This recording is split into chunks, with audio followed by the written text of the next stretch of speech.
Hi everyone, it's Jessica here, and today I'm peeling back another layer of the human psyche with a story that still sends shivers down my spine. The time I built what I thought was a profound online friendship, only to discover it was a meticulously crafted web of deception designed to lure me into a real-world trap, exploiting my deepest vulnerabilities for someone else's gain. This dives deep into the psychology of digital isolation, parasocial bonds, and how our brains can fabricate entire relationships from pixels and promises. If you've ever poured your heart out to a stranger online or felt that intoxicating pull of virtual connection in a lonely world, this will make you rethink every DM and like. It's raw, revealing, and full of those cognitive traps that keep us hooked until it's almost too late. Let's get into it. This all kicked off in early 2025, right after the sister betrayal mess left me reeling. I was 30, back in San Francisco, working remotely as a content strategist, but my social circle had shrunk to coffee runs and Zoom calls. Grief and trust issues had me avoiding real-life interactions, too risky, too exposing. Instead, I turned to online communities, Reddit forums for betrayal survivors, Instagram support groups, even a niche app called EchoChat for anonymous emotional sharing. That's where I met Riley. Their profile was vague, no photo, just a bio, here to listen without judgment, healing from my own shadows. We started chatting after I posted about sibling loss. Riley responded with empathy that felt tailor-made. I've been there. The person you trusted most turning into a stranger. It rewires your brain, makes you question every memory. Spot on. We messaged daily, then moved to voice notes, then video calls, them always camera off, citing anxiety scars from an accident. Riley became my lifeline. They'd share stories mirroring mine, a family betrayal, career setbacks, even similar hobbies like hiking and journaling. Psychologically, this is mirroring, a tactic to build rapport by reflecting your own traits back at you, triggering that soulmate illusion. My brain released oxytocin with every ping, forming an attachment bond as strong as any in-person friendship. In therapy, ironic after the cult experience, I even mentioned how this connection was helping me heal.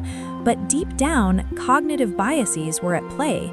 Confirmation bias made me see only the positives, ignoring inconsistencies like Riley's vague details or last-minute call cancellations.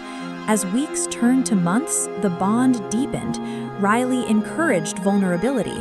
Share your fears, Jess. That's how we break the cycle. I'd open up about everything. My address for sending a care package, a cozy blanket arrived, no return address, my work schedule, even financial woes from the inheritance fraud. In return, they'd drop breadcrumbs. I'm in tech too, based in the Bay Area actually. Maybe we could meet someday. The idea thrilled and terrified me. Loneliness is a powerful motivator. Studies show it activates the same brain regions as physical pain, pushing us towards any relief. I rationalized the risks. We've talked for hours. They get me like no one else. The meetup plan solidified in summer 2025. Riley suggested a neutral spot, a quiet park in Golden Gate for coffee. No pressure, just two souls connecting IRL. I agreed, heart racing, but red flags started piling up. A day before, they asked for my full name and photo ID for a surprise reservation. Weird, but I sent a selfie. That night, insomnia hit, intrusive thoughts. What if this is another scam? I brushed it off as paranoia from past traumas, a classic avoidance coping mechanism. The day arrived. I showed up early, nervous but excited, scanning for someone matching Riley's voice description, mid-30s, androgynous style. No one. Then my phone buzzed. Look behind you. I turned, a man in his 50s, smiling oddly. Jessica, it's me, Riley.